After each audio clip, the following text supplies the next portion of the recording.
Tu dois connaître ces mots aujourd'hui. If the payment is made in a foreign bla bla bla, the bank may charge a currency branch installment ou overdraft. Alors là, il faut tout de suite savoir que on a in a foreign currency, parce que foreign currency ça veut dire une monnaie étrangère, tu vois.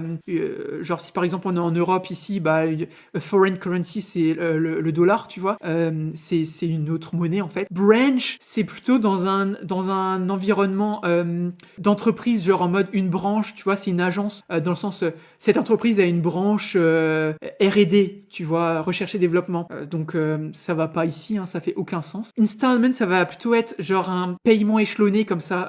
Ouais, vraiment un paiement échelonné. Donc if the payment is made in a installment, ça va pas trop. En vrai, une foreign installment, c'est bizarre, ça va pas trop. Et overdraft, c'est être à découvert. T'es à découvert, ton compte il est à découvert. Donc ici pareil, hein, ça va pas. Donc ici de toute manière, foreign currency, c'est un peu une expression idiomatique à connaître. Hein. Foreign currency, en plus charge, convention fee, payment, bah vous identifiez que c'est ce mot-là. Hein. Donc voilà.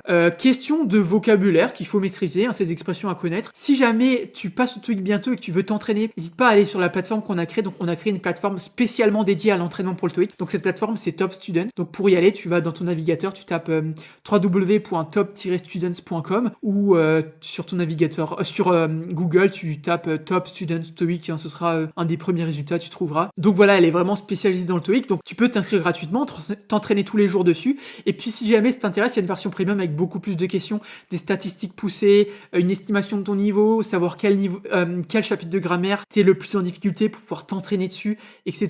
Donc il y a vraiment plein de choses, donc n'hésite pas à aller voir si ça t'intéresse. Et puis bah du coup, moi je te dis à demain pour une nouvelle vidéo TOEIC. Allez, ciao!